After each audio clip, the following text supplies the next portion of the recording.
And I'm going to go back to Greg Ward, who's not getting, I think he's caught 2 passes this season. Last year he led the team in catches with 53. He's an outstanding third down receiver. He's an outstanding receiver against zone defenses, which they're facing a lot because teams can't afford to play much man coverage against Jalen Hurts because you turn your back on him and he's going to run on you. Why he's not seeing more action or why Jalen's not throwing to him, I don't know. There's just a lot of inconsistencies right now with that whole passing game, both from the standpoint of Jalen throwing and his decision making, and the coaching staff and what they're doing to get people open for him. What has gone wrong with Jonathon Gannon in this defense? Well, all I can figure, and you're right, he's a smart guy that everybody wanted to hire. So he didn't suddenly become dumb. I think he felt that. I think he still feels this is the way he has to play because of his talent. But even pre-snap, you look at that defense and you can just point to where you want the tight end to run because it's going to be wide open in the middle.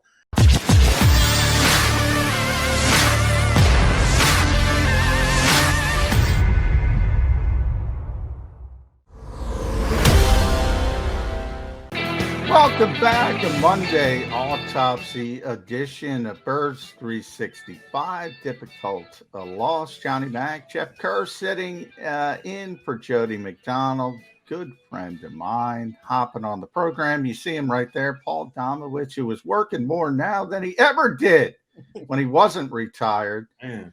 Thrilled to have Damos working for the 33rd team.com. Check him out there. Obviously, Mike Tannenbaum's site, Joe Banner's heavily involved in that.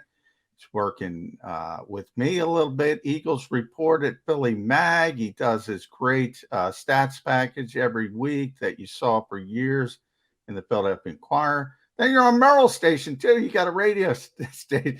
Damo, you're doing it all, buddy. Yeah, I thought you were retired. So did I. This wasn't quite the way it was planned, but I'm having fun. Yeah, and that's all that matters. Now, did you have fun watching that game? I don't want to poison the well, but you put that. I mean, I thought the Eagles hung in there against a better football team, and for that, I've been calling it a moral victory Monday. Nick Sirianni said there were no moral victories after that game. I think this was a moral victory, Damo. Am I crazy? No, I think you're right. I think it's frustrating from a coach's standpoint because, there were some other games that they played teams tough that you knew they weren't going to win. This was a game they could have won. This is a team they could have beaten. And they're a good team, but they played them close, and they just didn't do enough to pull it off. For a number of reasons, which I'm sure we'll discuss in the coming minutes.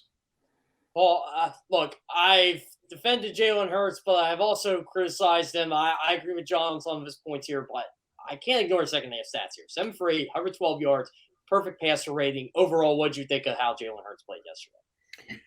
Well, the thing with Jalen is you got to take in the rushing aspect of it. 5 rushing first downs. I mean, right now he's 4th in the league in rushing first downs behind Derrick Henry. I forget who else, but I mean, Lamar was ahead of him, or he was tied with him, or something like that. Lamar's ahead of him by 1 or 2. Yeah, but he had a throw to Dallas Goedert in the first half that should have been a touchdown. He threw it too late, had him wide open. You can't miss those. His anticipation still is not where it needs to be. That's a big transition from college to pros. You come from offenses in college and playing in college where wide receivers get open and then you throw the ball to them. When you're playing in the NFL, a quarterback has to anticipate a guy getting open. He has to throw the ball to him open, and then the guy will get the ball. And he's not there right now. And he's made some crucial mistakes, including that throw to Goddard. Also, you look at what he had. I think he had completions yesterday to only 4 receivers, and one of them was that awful looking bubble screen to Rager. So we're talking 3 receivers. Carson Wentz, Donovan McNabb for years, Andy Reid, they all talked about spreading the ball around. That's not happening with this offense when they throw the ball. He's got trust now in Goddard.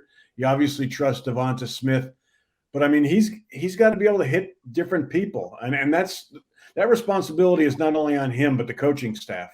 They're not getting enough people involved in the passing game. I'm not sure why, but getting back to your point, Jeff, no, he's not playing well enough as a passer. He's compensating a little, quite a bit as a rusher, but as we saw on that one play where he got the first down where he did the somersault. I mean, too many of those, and he's not going to be playing. He's going to start missing games, so you can't do that too much. Yeah, Damo, you bring up a good point. I talked about that earlier in the show. If you look at obviously Devonta Smith and Dallas Goedert, other than that, there were 4 targets in the game: 3 to Quez Watkins, 1 to Jalen Reagor. That's it. Yeah. I mean, he can throw the football. Devonta Smith had a tremendous game. He just got great separation. He was open. Mm-hmm. And then you look at the other sideline, you look at the other quarterback, who, by the way, came in the same year. So he's a second-year quarterback. And you talk about throwing with anticipation, throwing receivers open. Justin Herbert can do that. The margin of error for the Eagles playing this style of football, to me, is so small. And I don't think that improves moving forward. Did Justin Herbert highlight what the Eagles don't have in Jalen Hurts? Yeah, I think so. You talked about the small margin for error, and basically you get into a lot of third downs, 3rd and 5s, 3rd and 4s. I think I calculated the other day that Jalen Hurts' completion percentage on throws of 3rd and 5 or less is like 47, 48%. Now, what's odd about that is Kyler Murray's is in the same neighborhood, and Kyler Murray's an MVP candidate. So I don't know what to make of that. But when everybody loves the fact that they're running the ball now, but when it puts you in a 3rd and 5, 3rd and 4, and if you don't have a quarterback that can convert those regularly, and he did yesterday, but with his legs, and some teams are just going to take that away. So, I mean, he needs to improve as a passer here. He needs to, he's not going to become Justin Herbert overnight. But he knows what he needs to improve on. I'm not telling him anything that he doesn't know. Nobody's telling him anything he doesn't know. It's just something that's going to have to happen if he's going to win that job long term. Well, this kind of brings up my next point, Paul. Outside of Devonta Smith and Dallas Goedert, they're the only 2 reliable receivers he has to throw. You might as well put you, me, and John McMullen out there, and we're not going to be as productive or as good as those 3 there, but that's a low bar with Quez Watkins, with Jalen Reagor, with Greg Ward, whoever's out there right now. It just feels like he has nothing to work with, unlike the team that we saw yesterday, where Justin Herbert's got guys all over the place. Yeah, I got to disagree with you there, Jeff. Kenny Gainwell's an outstanding receiving back that they don't use enough. Yeah, I don't know why they didn't use him yesterday. Yeah, and I'm going to go back to Greg Ward, who's not getting. I think he's caught 2 passes this season. Last year he led the team in catches with 53. He's an outstanding 3rd down receiver. He's an outstanding receiver against zone defenses, which they're facing a lot because teams can't afford to play much man coverage against Jalen Hurts because you turn your back on him and he's going to run on you. Why he's not seeing more action or why Jalen's not throwing to him, I don't know. There's just a lot of inconsistencies right now with that whole passing game, both from the standpoint of Jalen throwing and his decision-making and the coaching staff and what they're doing to get people open for him. Is there a disconnect, Damo, of what the front office wants to accomplish and what Nick Sirianni is trying to accomplish? Nick is trying to win football games, and you've seen this shift in Detroit. Now it carries over to the Chargers. They've gone to what the fan base wants. They're tremendously run heavy, but they're also scaling back on the quarterback and what he is allowed to do. Yeah. How does Howard Roseman evaluate that moving forward? Can he evaluate that properly moving forward if you're going to protect the quarterback? I think these last 2 weeks were kind of an anomaly because the two defenses they faced were so bad against the run that, I mean, you had to be really stupid not to run the ball against them and pound it. That's not going to be the case going forward, starting with Denver this week. I mean, they're going to be able to run the ball on teams because of that offensive line, and especially when Miles gets back. But they're going to have more balance. I mean, these last 2 weeks, I think I did the math. It's like 70-some% run percentage, which is unheard of. I mean, in the first 7 games, it was 38, 37. So somewhere in between, I mean, you got to get it into the mid 40s. That's where you want to be, run play percentage. And then because you're right, you can't get an accurate gauge on Jalen, and he can't develop when he's throwing 16, 17 passes a game.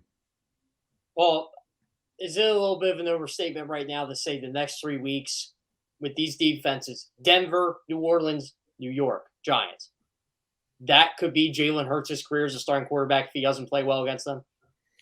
No, I think they're gonna go the distance with him. Again, I mean, there's so much to like about him. I mean, the things he does, the leadership he provides. I mean, I think they believe or hope he can turn the corner as a passer, and I don't think they're going to say, well, 3 more games and then we'll go to Gardner Minshew, because I mean, what does that do for you?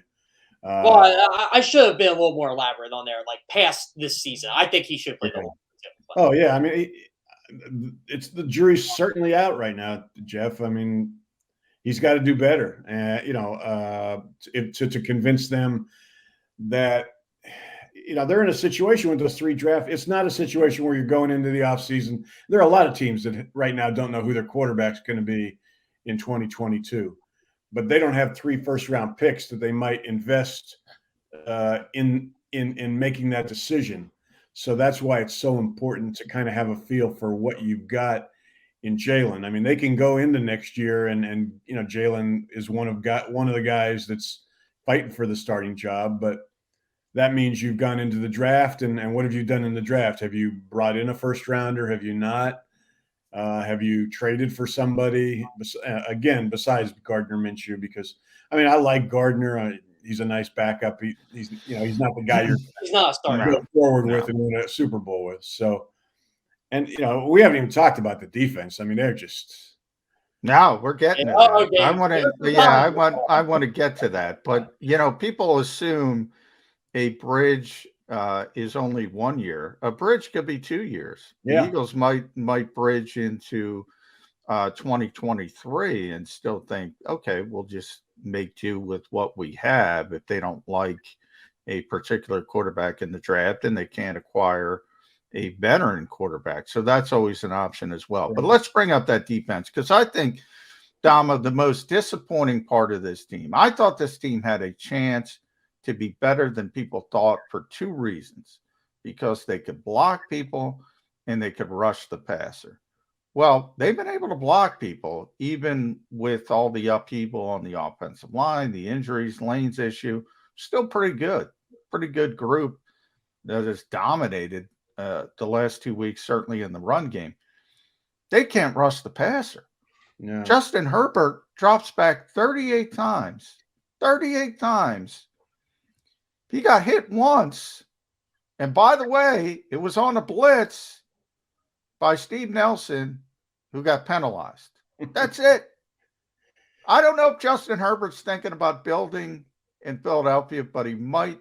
He's never been more comfortable than he was on Lincoln Financial Field. So he might think about buying real estate. You might not see him there for 8 years, though. Yeah. He'll be in his 30s next time we see him. Yeah.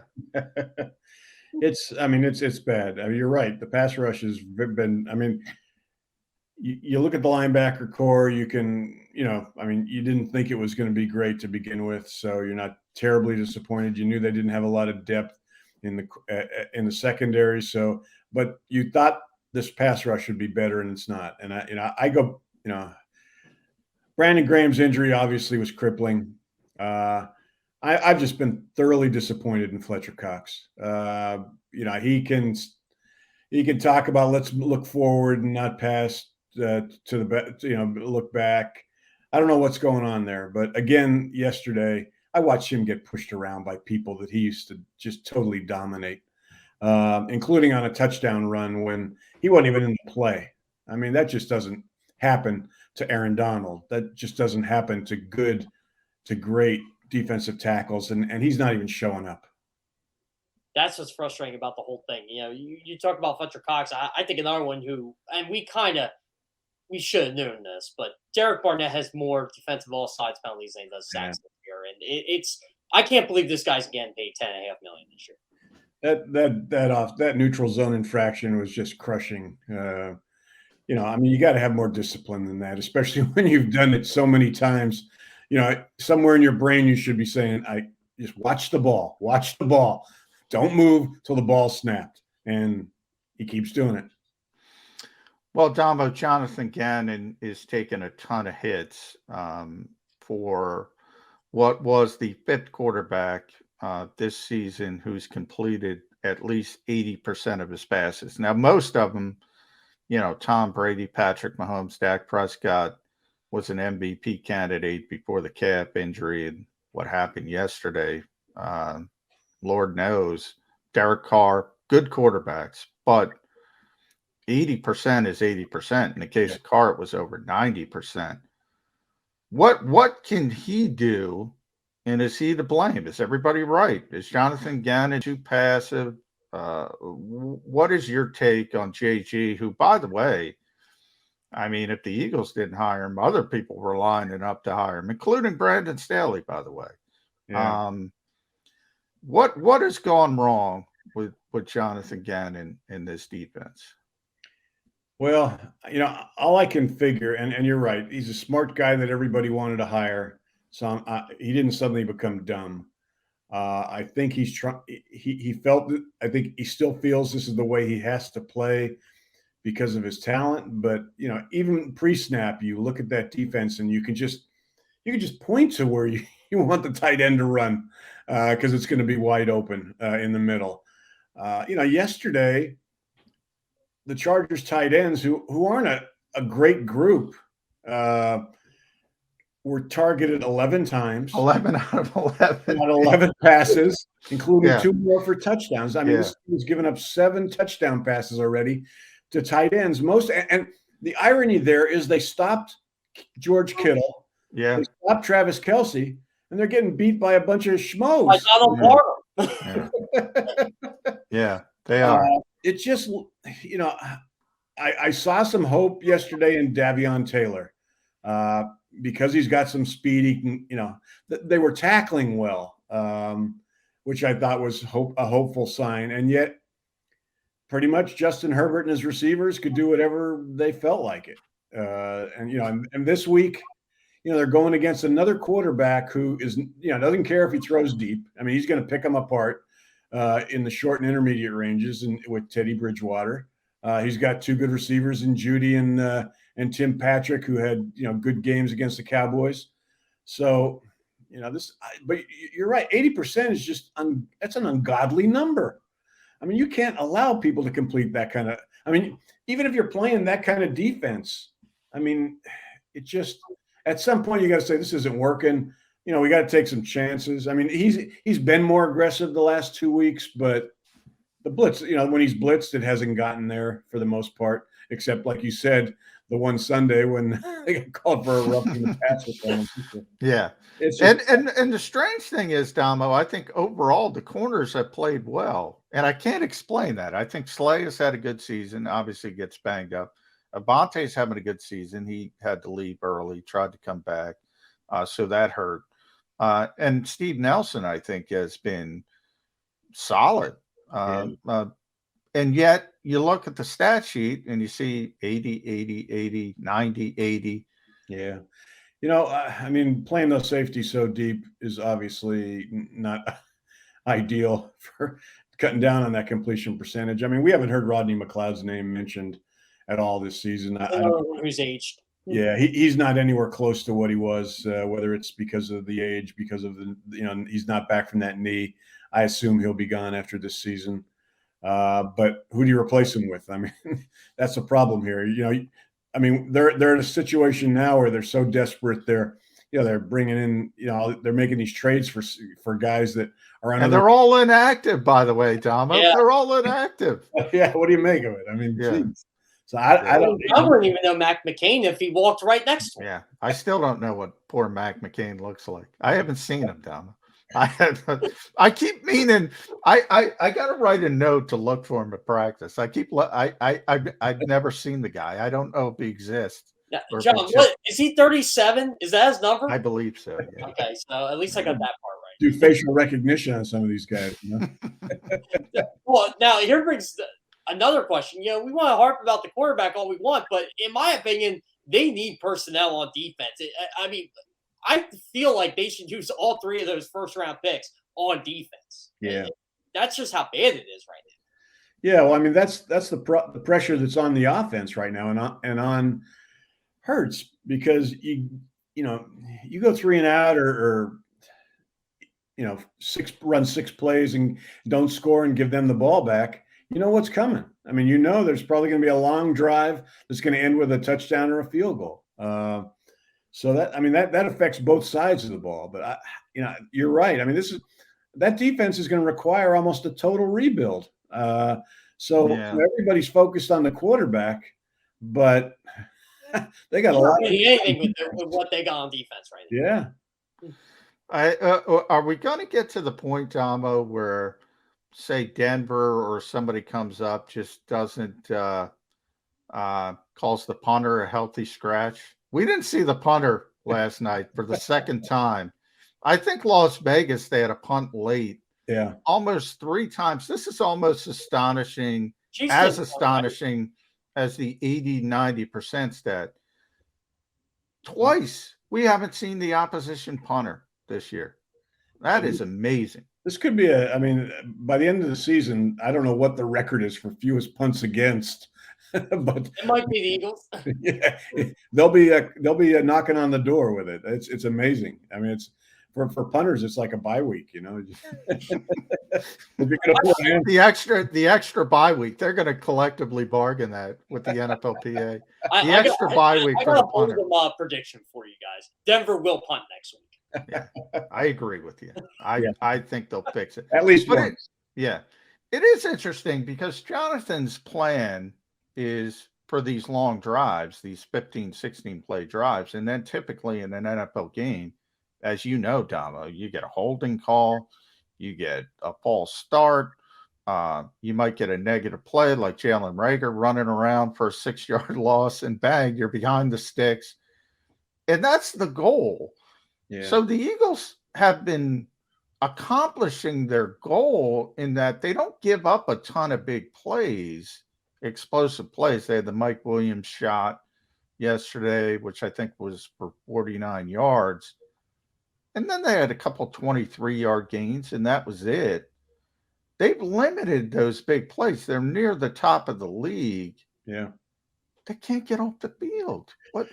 The first half yesterday, I thought, was how Jonathon Gannon wants to play.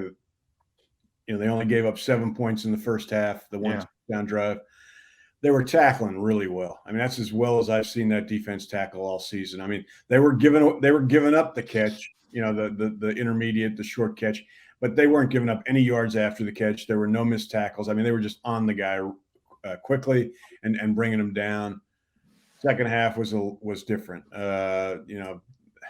Chargers obviously made some adjustments, opened it up a little bit, had some run success that kind of forced them to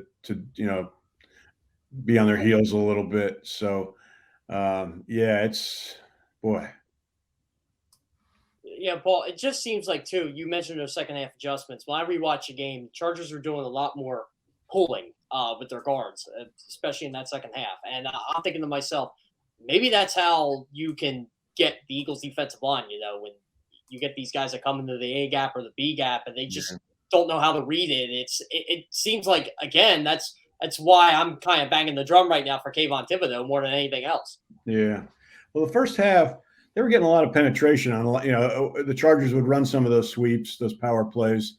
And their linebackers were and some of their defensive linemen were getting in the backfield and kind of either forcing them to run more east-west or just making plays. The second half, that didn't happen nearly as much because, like you said, I think they made some blocking adjustments against the Eagles. And the Eagles just kind of came back to reality in the second half as far as defensively as to what they are. All right, Tomo, last one from me has got to be about the head coach. But before then, I want to encourage everybody to read Domo at the 33rdteam.com. Every Friday, PhillyMag.com, he does a stats package. So you'll see that for the Denver Broncos upcoming this week. And locally here in Philadelphia, if you're local, WBCB, Merrill's still running things there, isn't he? He still runs that thing. He's one of the partners. Yeah. And you can watch WBCBsports.com anywhere in the world. Okay. So we can do that as well. We've got Harold Carmichael on the show tonight. Hardest working man in show business, Damo, is working even more. Harold, big get there. So tune in there. I want to talk about the head coach. I've said this, and I believe this, Damo. I think Nick Sirianni's turning into the best rookie head coach in the NFL. Low bar, because I don't think any of them are very good. But I think he outcoached Brandon Staley. I thought Brandon Staley kept the Eagles in the game. I think if you give Nick Sirianni Justin Herbert, he probably wins that game by 2 touchdowns. Am I giving Nick too much credit? Because he's getting flowers thrown at him. He's fired up. Which some people would say it's a good thing. I'm old enough to remember how this town treated Andy Reid in that first year when he went 5-11. You stink. You're fat. You can't coach. Like that then. Yeah. And now Andy's going to the Hall of Fame. I'm not saying Nick's going to the Hall of Fame, but he's better than people give him credit for. I like Nick, and I think he's got a good chance to succeed here if the guy in charge of providing talent does his job. And that's a big question mark. And we'll leave it there. Paul Domowitch, Hall of Fame voter, and that's why Harold Carmichael's in the Hall of Fame. Damo did a great job presenting him. Long overdue. Dick Vermeil going in. Who's next? Eric Allen, I think, Seth Joyner. You got to get them. Get Eric Allen in. He's long overdue. He's getting close. He finally made the final 25 last year. Hoping he does this year. Maybe makes the final 15 so we can at least talk about him in the room. But yeah, Dick's. It's going to be a bit. I think this town's going to be excited next summer. When Dick gets in this February and the celebration in Canton. I told my dad, book the tickets. He's getting in. Yeah, Dick has got to give some. Dick has got to give some instructions how to be on Well Loved. Just a different era, maybe. But obviously, Dick survived Philadelphia better than anybody, I think. Man. Yeah, well, he got out quick. So yeah, that's true. He was shown out, but it wasn't. He always did. The guy's 85 years old. We had him on the show 2 weeks ago. He looks 50. It's just unbelievable. He looks younger than me, which is bad. Last time I saw him, his grandkid was playing high school basketball at Westchester Henderson, and Dick looked. He didn't look a day over 60, honestly. Like he would talk your butt off, talk your ear off, I guess. And now he's got a great grandchild. That's insane. All right, Damo, thanks. And get some rest, man.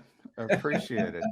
You're working more now than you ever have, so I appreciate it. Appreciate you being a part of this program. Obviously, we'll get back to you. Jody will be back tomorrow. He'll be upset that he missed you, but we'll have you on. You guys take care, and thanks for having me on. Yeah, thanks, Damo. Jeff Kerr, John McMullen here, Birds 365. We will put a Jody Mack trademark bow on the show.